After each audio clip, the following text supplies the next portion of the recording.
అణగారిన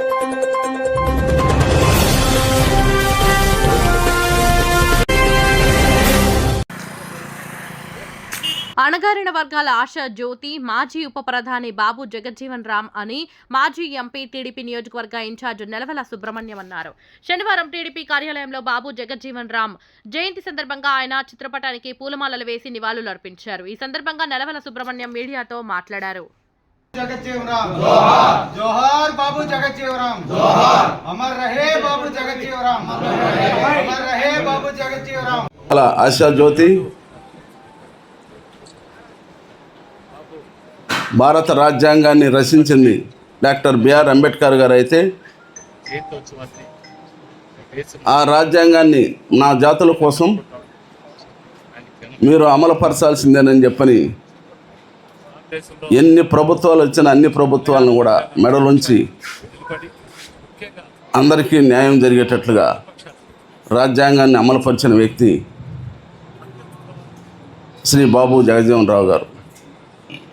ఆయన యొక్క 117వ జయంతి సందర్భంగా ఈరోజు సూళ్ళూరుపేట నియోజకవర్గంలో నాయుడుపేట తెలుగుదేశం పార్టీ కార్యాలయంలో ఆయన జన్మదిన వేడుకల్ని నిర్వహించుకోవడం చాలా సంతోషమైన విషయం.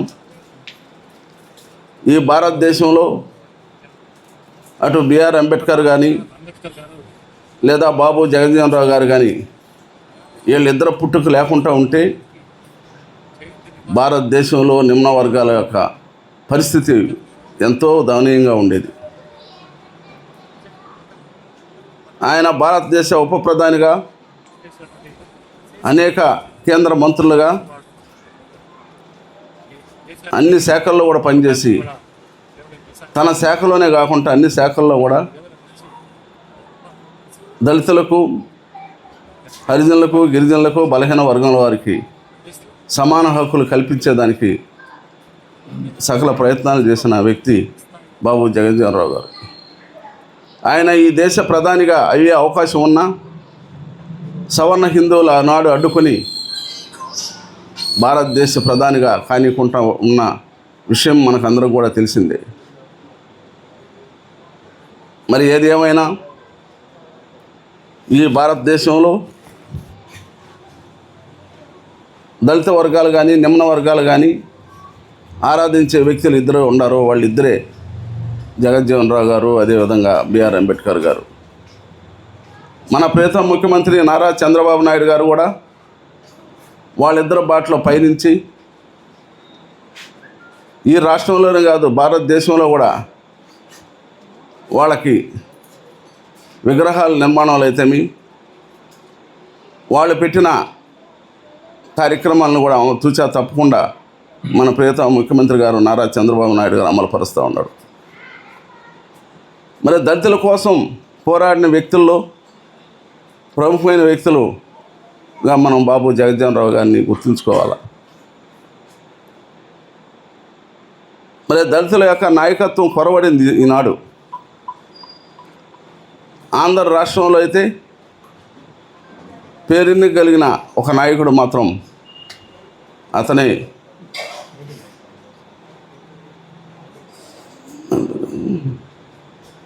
మాసారం యాదవ్, మందాకృష్ణ మాదిగ. మందాకృష్ణ మాదికై నిజంగా ఎన్నో ప్రభుత్వాలు, ఎన్నో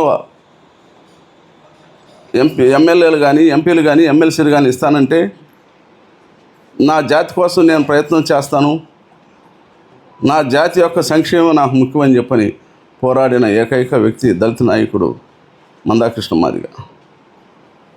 నిజంగా నేను అభిమానించే నాయకుల్లో అతను ఒకడు. మరి ఎవరు కూడా ఆంధ్ర రాష్ట్రంలో దళితుల కోసం పోరాడదామని చెప్పని వచ్చేసి ఏదో ఒక రాజకీయ పార్టీకి వాళ్ళు సరెండర్ అయిపోయి ఆ దళిత ఉద్యమాన్ని పక్కకు పెట్టేశారు. కానీ మందాకృష్ణ మాదిగ మాత్రం ఆ విధంగా లేకుండా దళిత ఉద్యమాన్ని తీసుకెళ్ళి తన సుదీర్ఘమైన 40 సంవత్సరాల పోరాటంలో మరి ఈరోజు ఏబిసిడీలు తీసుకొచ్చిన ఘనత మందాకృష్ణ గారికి దక్కింది. చంద్రబాబు నాయుడు గారు కూడా అందరికీ దళితులకంతా సమన్వయం ఏర్పాటు చేయాలి, అందరినీ సమానంగా చూడాలనే ఉద్దేశంతో ఈరోజు అసెంబ్లీలో కూడా రెజల్యూషన్ పాస్ చేసి కేంద్ర ప్రభుత్వానికి పంపించడం కూడా జరిగింది.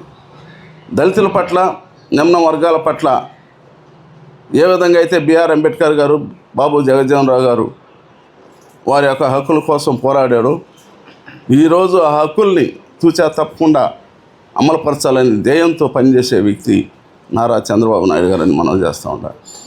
మరి గతంలో వైసీపీ ప్రభుత్వం ఉంటే మాలా మాదిగలకు అందరికి చేరి ఒక కార్పొరేషన్ మాత్రం అప్పుడు ఉండేది.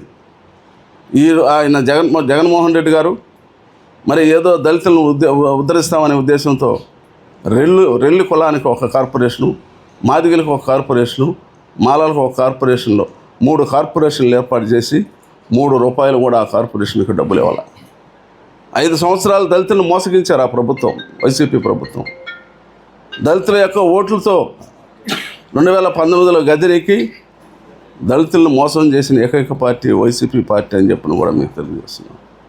మరి అందుకే 2024లో ప్రతి గ్రామంలో ఉన్న దళితుడు కూడా చంద్రబాబు నాయుడు గారి నాయకత్వాన్ని బలపరిచారు, తెలుగుదేశం పార్టీని అధికారంలోకి తీసుకొచ్చారు. ఒకసారి మోసపోయాం వైఎస్ జగన్మోహన్ రెడ్డి